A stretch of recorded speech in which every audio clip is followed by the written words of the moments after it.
एक गांव में एक गरीब किसान रहता था। मोहन उसकी एक प्यारी बेटी थी। नाम था लीला।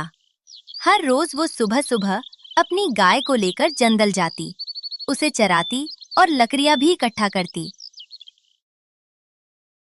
आज भी लीला अपनी गाय के साथ जंगल पहुंची, पर ये दिन कुछ और ही था। जंगल में एक जंगली भेड़िए की नजर लीला और उसकी गाय पर पड़ चुकी थी। भेड़िया: वाह, आज तो किस्मत खुल गई। कितने दिनों से पेट में अनाज का दाना नहीं, ये गाय ही काम आ जाएगी। जैसे ही लीला लकड़ियां लेने थोड़ी दूर गई, भेड़िए ने झपट्टा मारा और गाय को खा गया। लीला लौट कर आती है। लीला: ओ माँ, मेरी गाय कहाँ चली गई? अभी तो यही थी। गाय का कहीं नाम निशान तक नहीं था। लीला की आंखों में आंसू भर आए। अब मैं पिता को क्या जवाब दूंगी? मेरी प्यारी गाय मुझे अकेला कैसे छोड़ गई? लीला रोते हुए माँ के पास पहुँचती है। माँ, जंगल में हमारी गाय कहीं नहीं मिली। क्या? कैसी बात कर रही है लीला? लीला ने हाफते हुए पूरी घटना बता दी। माँ ने तुरंत अपने पति यानी लीला के पिता को सारी बात बताई। ये जरूर किसी जंगली जानवर का काम है। चलो अभी चलकर ढूंढते हैं। लीला तो ठीक है ना? हाँ, लीला बिल्कुल ठीक है, बस थोड़ी घबराई हुई है। तीनों जंगल में गाय को ढूंढने गए, लेकिन चाहे जितना खोजा, गाय नहीं मिली। पिताजी, मैं गाय को यही छोड़कर लकड़ियाँ लेने गई थी, मगर जब मैं वापस आई तो गाय यहाँ नहीं थी। मुझे लगता है कि इस जंगल में कोई शिकारी जानवर है जिसने गाय पर हमला करके उस खा लिया होगा, क्योंकि हमारी गायें ऐसे कहीं नहीं जा सकती। हुस अपने घर का रास्ता भी अच्छी तरह पता है। खबर पूरे गांव में आग की तरह फैल गई। जंगल में कोई बड़ा शिकारी घुस आया है। अरे, मोहन की गाय को जंगल में किसी जंगली जानवर ने खा लिया। मोहन की बेटी लीला उसे चराने के लिए जंगल लेकर गई थी। इन दिनों जंगल में जाना बिल्कुल ठीक नहीं है। हाँ, अब जंगल जाना सुरक्षित नहीं है। कोई अपना जानवर अब जंगल में नहीं छोड़ेगा। रात को तो घर से भी बाहर निकलने की हिम्मत नहीं होगी। गांव में भय का माहौल फैल गया। हर दिल में एक ही सवाल, कौन है वो शिकारी? लीला का दिल अपनी गाय के बिना बेचैन रहने लगा था। उसकी प्यारी गाय कहाँ चली गई? इस सवाल ने उसे चैन से बैठने नहीं दिया। माँ, मुझे अपनी गाय ढूंढनी ही होगी। वो अकेली कैसे चली जाएगी? बेटी, अब जंगल में जाना सुरक्षित नहीं है। वहाँ कोई जानवर पशुओं को खा रहा है। पर माँ, मेरी वजह से ही हमारी गायें चली गईं। नहीं बेटा, तुम खुद को दोष मत दो। होनी को कौन टाल सकता है? मुझे खुद ही कुछ करना होगा। मुझे पता लगाना होगा कि हमारी गायें कहाँ गई। धीरे धीरे पूरे गांव में अफवाह फैल गई। जंगल में एक भयानक शिकारी घूम रहा है। सबके पशु एक एक कर गायब होने लगे। कल रात मेरी भैंस को कोई उठा ले गया। मेरी बकरियां भी गायब हो गई। ये कौन सा राक्षस है? रात होते ही गांव में सन्नाटा छा जाता। कोई भी घर से बाहर निकलने की हिम्मत नहीं करता। लेकिन लीला, वो किसी से नहीं डरी। जिसने हमारी गाय को खाया है, मैं उसे ढूंढ कर रहूंगी। उसके दिल में एक ही आग जल रही थी, गाय से उसका प्यार, उसका लगाव। यही उसे जंगल की तरफ खींच लाता था। लीला ने ठान लिया, वो हर हाल में उस शिकारी को ढूंढेगी। सच चाहे कितना ही डरावना क्यों ना हो, अब लीला पीछे हटने वाली नहीं थी। सभी डरते हैं, पर मुझे सच जानना है। मैं अपनी गाय के बिना नहीं रह सकती। एक रात लीला चोरी छिपे जंगल में गई। उसे अजीब अजीब आवाजें सुनाई दी। लीला डर गई, पर उसने वहां जाने की हिम्मत की। वहां उसने देखा कि एक भेड़िया झाड़ियों में फंसा हुआ है। वो बहुत घायल और बहुत भूखा था। लीला ने भेड़िए को वहां से बचाया। भेड़िए के मन में ख्याल आया, मैं इसे खा लूं, क्योंकि मैं बहुत भूखा हूं। लेकिन उसने लीला को नहीं खाया, क्योंकि लीला ने उसकी जान बचाई थी दूसरी ओर लीला सुंदर थी। उसके चेहरे पर एक अलग ही तेज था। भेड़िया उसे देखकर मोहित हो गया। लीला ने सोचा कि उसे इसकी मदद करनी चाहिए। लीला ने उसके घाव पर मलहम लगाया। तब से लीला चोरी छिपे हर रात जंगल में आती और उसके घावों पर मलहम लगाने लगी। पर लीला को ये पता नहीं था कि यही वही भेड़िया है जिसने उसकी गाय और गांव के सभी पशुओं को खाया था। धीरे धीरे भेड़िया ठीक हो गया। उस दिन से लीला अक्सर रात में जंगल में उस शिकारी जानवर का पता लगाने आती थी और भेड़िए को भी पता था कि लीला हर रोज जंगल में आती है। वो रोज लीला को देखता। धीरे धीरे उसे लीला अच्छी लगने लगी और वो लीला से प्यार करने लगा। भेड़िया अब लीला से शादी करना चाहता था, पर भेड़िए को पता था कि ऐसा होना संभव नहीं। मैं एक जानवर हूं और वो एक इंसान है। ये कैसे होगा? मुझे कुछ करना ही पड़ेगा। मैं इस लड़की को अपना बनाकर ही रहूंगा, चाहे कुछ भी हो जाए। दूसरी ओर लीला को भी वो शिकारी जानवर नहीं दिख रहा था। उसे पता ही नहीं था कि जिसे उसने बचाया वही वो शिकारी जानवर था। जंगल में एक तपस्वी साधु रहते थे। उनका नाम साधु चाणक्य था। वे हमेशा साधना में लीन रहते थे। एक दिन भेड़िया साधु के पास गया और बहुत दिनों तक वहीं बैठा। साधना से विश्राम पाते ही ऋषि ने देखा। इस पशु को कोई समस्या है। ये मुझसे कुछ बताना चाहता है। साधु ने उस पर दिव्य शक्ति डाली ताकि वो अपनी मन की बात साधु को बता सके। अब भेड़िया मनुष्यों की तरह बोल सकता था। भेड़िए ने साधु को प्रणाम किया और कहा, मुझे एक कन्या अच्छी लगती है और मैं उससे शादी करना चाहता हूँ। वो हर रोज जंगल में आती है। कृपा करके मेरी इस समस्या का हल कीजिए। ये सब सुनकर साधु महाराज चौंक गए। तुम ये क्या बोल रहे हो? तुम्हारी बुद्धि तो ठीक है। ये सब होना असंभव है। चलो जाओ यहाँ से। मैं तुम्हारी इस समस्या में कोई मदद नहीं कर सकता। भेड़िए के सामने गिड़गिड़ाकर साधु महाराज को उस पर दया आ गई। साधु महाराज ने कहा, मैं तुम्हें एक ऐसी शक्ति देता हूँ जिससे तुम दिन में कोई भी मानवीय रूप धारण कर सकते हो, पर तुम्हें 1 घंटे अपने वास्तविक रूप में आना पड़ेगा।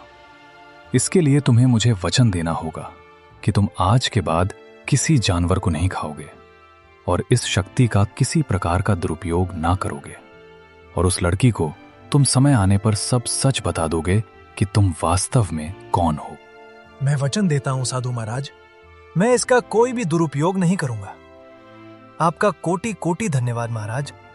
साधु महाराज से शक्ति लेकर वो वहां से चला जाता है। कुछ दिनों बाद एक दिन लीला जंगल में आई। भेड़िए ने एक सुंदर लड़के का रूप धारण किया और लीला से मिला। उसने कहा, तुम कौन हो और अकेली यहाँ क्या कर रही हो? मैं लीला हूँ। मेरी गाय किसी जानवर ने खा ली है। मुझे जानना है कि वह कौन सा जानवर है। और तुम कौन हो? मैं गोपाल विराट गांव से यहाँ काम की तलाश में आया हूँ। मैं गाय ढूंढने में तुम्हारी मदद करूंगा। लीला ने उसका धन्यवाद किया और अब दोनों मिलकर उस जानवर को ढूंढते थे। दोनों मिलकर उस जानवर को ढूंढते थे। धीरे धीरे लीला को भी वो लड़का अच्छा लगने लगा और लीला को भी उससे लगाव हो गया। एक दिन उसने लीला के सामने शादी का प्रस्ताव रखा। लीला, मैं तुमसे कुछ कहना चाहता हूँ। क्या तुम मुझसे शादी करोगी? मेरे पिता मानेंगे नहीं, क्योंकि मेरे पिता और गांव वाले तुम्हारे बारे में कुछ नहीं जानते। अगर तुम मुझसे शादी करना चाहते हो तो तुम्हें गांव में अपनी पहचान बनानी पड़ेगी। लीला ये कहकर वहां से चली गई। गोपाल लीला के लिए कुछ भी कर सकता था। अब गोपाल लीला के गांव में रहने लगा और गांव में भलाई के काम करने लगा, जैसे लोगों की मदद करना। अब वो धीरे धीरे सभी गांव वालों में घुल मिल गया। सभी गांव वाले अब गोपाल को जानने लगे। अब वे दोनों जंगल में मिलते थे। अब लीला को भी गोपाल से अत्यधिक प्रेम हो गया। एक दिन लीला का पिता तपती धूप में खेतों में काम कर रहा था और गोपाल वहां से गुजर रहा था। गोपाल ने कहा, काका, मैं आपकी कुछ मदद कर दूं? लीला के पिता हंसकर बोले। नहीं बेटा, मैं कर लूंगा। तभी गर्मी के कारण लीला के पिता को चक्कर आ गए और वो बेहोश होकर गिर पड़े। गोपाल डर गया। गोपाल ने लीला के पिता को उठाया और वैद्य के पास ले गया।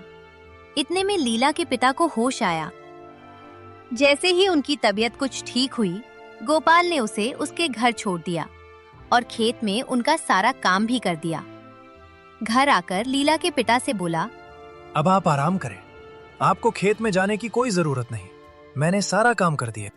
लीला के पिता ने नम आंखों से गोपाल को धन्यवाद किया और कहा, बेटा, अगर तुम मेरी मदद न करते तो आज मैं शायद जिंदा नहीं होता। नहीं काका, ये तो मेरा फर्ज था। तुमने आज मेरी जान बचाई। तुम तो मेरे लिए बेटे से भी बढ़कर हो। बेटा, तुम्हें अगर कभी मेरी जरूरत पड़ी तो बेझिझक कहना। लीला पास खड़ी ये सब सुनकर बहुत खुश हुई। अब गोपाल लीला के पिता मोहन के साथ मिलकर सभी कामों में हाथ बटाने लगा। एक दिन लीला और गोपाल जंगल में मिले। लीला ने गोपाल से कहा, अब सही समय है गोपाल, तुम मेरे पिताजी से मेरा हाथ मांग लो। नहीं, अभी सही समय नहीं है, मैं सही समय का इंतजार कर रहा हूँ। अब गोपाल धीरे धीरे लीला के परिवार का सदस्य बन चुका था। एक दिन लीला के माता पिता बैठे हुए बातें कर रहे थे। लीला के पिता मोहन ने उसकी माता से कहा, अब लीला की उम्र भी शादी की हो चली है, हमें उसके लिए कोई अच्छा लड़का देखकर उसकी शादी कर देनी चाहिए। गोपाल के बारे में आपका क्या विचार है? गोपाल एक संस्कारी और अच्छा लड़का है। उसके मन में सबके प्रति दया है। हमें लीला के लिए इससे अच्छा लड़का नहीं मिल सकता। ये बात तो मैंने सोची ही नहीं। गोपाल बहुत अच्छा लड़का है, लेकिन क्या गोपाल इस बात के लिए मान जाएगा? चलो आज शाम को ही गोपाल से इस बारे में बात करता हूँ। शाम होते ही मोहन गोपाल के घर गया। गोपाल ने लीला के पिता को अपने घर देखकर बहुत खुश होकर कहा, अरे काका, आप यहाँ आइए, बैठिए। आपने इतना कष्ट क्यों किया? आप मुझे पता भेजवा देते, मैं ही आपके घर आ जाता। मोहन ने कहा। मैं तुमसे एक जरूरी बात करने आया। गोपाल ने कहा। जी काका, बोलिए। जैसा कि तुम्हें पता है, अब लीला की उम्र शादी की हो चली है और मैंने और तुम्हारी काकी ने मिलकर सोचा कि हमें लीला के लिए तुमसे अच्छा लड़का नहीं मिल सकता। गोपाल मन ही मन बहुत खुश हुआ। जो उसने सोचा वही हुआ। गोपाल ने कहा, जी काका, जैसा आपको अच्छा लगे। ये बात सुनकर मोहन भी खुश हुआ और घर जाकर सारी बात अपनी पत्नी और लीला को बता दी। लीला ने ये सुनकर बहुत अधिक खुशी पाई। कुछ ही दिनों बाद लीला और गोपाल की शादी कर दी गई। अब वे दोनों मिलकर बहुत अच्छे से रहने लगे। लेकिन साधु के वचन के अनुसार गोपाल ने लीला को सच नहीं बताया। उसे डर था कि कहीं लीला उसे छोड़ न दे। वो लीला को खोना नहीं चाहता था। पर साधु के वरदान के अनुसार दिन में एक बार उसे 1 घंटे के लिए अपने वास्तविक रूप में आना पड़ता था। इसलिए वो हर रात जंगल में जाता था। कुछ दिन ऐसे ही बीत गए। एक दिन लीला रात को उठी और उसने देखा कि गोपाल वहां नहीं है। वो डर गई। उसने गोपाल को सब जगह ढूंढा, लेकिन गोपाल नहीं मिला। वो घर आकर सो गई। अगली सुबह। रात तुम कहाँ गए थे? मैं रामू काका के घर गया था। उनकी तबीयत ठीक नहीं थी। उसी दिन लीला पानी लेने जा रही थी कि रामू काका मिल गए। लीला ने कहा, अरे काका, अब आपकी तबीयत कैसी है? अरे बेटी लीला, मैं तो एकदम ठीक हूँ। गोपाल तो कह रहा था कि आपकी तबीयत खराब थी और वो कल रात आपके पास आया था। नहीं बेटा, मेरे पास तो कोई नहीं आया। लीला को शक हुआ। कुछ दिन बीत गए। आज फिर लीला की रात को आंख खुली तो उसने देखा कि गोपाल घर से बाहर जा रहा है। लीला ने चोरी छिपे उसका पीछा किया। मुझे पता लगाना होगा कि ये इतने रात को कहाँ जाते हैं और इतने रात को जंगल में क्यों जाते हैं? लीला गोपाल के पीछे पीछे गई। जंगल में जाकर गोपाल ने अपना वास्तविक रूप धारण किया। लीला ये सब देखकर चौंक गई और भागी भागी घर आ गई। कुछ ही समय बाद गोपाल भी घर आ गया। लीला ने गोपाल से पूछा, तुम कहाँ गए थे और तुम कौन हो? मैंने सब देखा है, तुम कोई साधारण इंसान नहीं हो। तुमने मुझे धोखा दिया, मैंने तुमसे प्यार किया था और तुमने मेरा भरोसा तोड़ा। तुम कौन हो और यहाँ क्या करने आए हो? गोपाल डर गया और लीला को सब बताने के लिए मजबूर हो गया। गोपाल ने कहा, नहीं लीला, मैंने तुम्हें कोई धोखा नहीं दिया। मैं तुमसे सच्चा प्रेम करता हूं। मैं तुम्हें सब सच बता दूंगा, लेकिन तुम्हें मुझे वचन देना होगा कि तुम मुझे छोड़कर नहीं जाओगी। मैंने तुम्हारे लिए ही ये सब कुछ किया। ठीक है, मैं तुम्हें वचन देती हूँ। गोपाल ने लीला को सब सच बता दिया। लीला ये सब सुनकर रोने लगी। मेरी शादी एक भेड़िए से हो गई। लेकिन गोपाल ने समझाया और लीला समझ गई कि गोपाल ने ये सब कुछ उसे पाने के लिए किया है। क्या तुम ठीक नहीं हो सकते? ये तो साधु ही बता सकते। ये दोनों सुबह होते ही साधु की कुटिया पर गए। लीला रो रही थी। साधु ने पूछा, तुम इतनी दुखी क्यों हो? लीला ने जो कुछ भी हुआ था सब बता दिया, पर साधु को पहले से ही सब ज्ञात था। गोपाल ने अपने वचन का पूरा पालन किया। उसने हर परिस्थिति में सबकी मदद की और कभी किसी का बुरा नहीं किया और अपने प्यार को भी अच्छे से निभाया। गोपाल सचमुच इंसानी शरीर पाने के योग्य है। साधु ने गोपाल को अपनी शक्ति से ठीक कर दिया और अब गोपाल हमेशा के लिए साधारण इंसान बन गया। लीला और गोपाल ने साधु का कोटि कोटि धन्यवाद किया। अब वे खुशी खुशी अपने घर में रहने लगे। गोपाल का प्यार जीत गया। आखिर में सच्चे प्रेम की जीत हुई।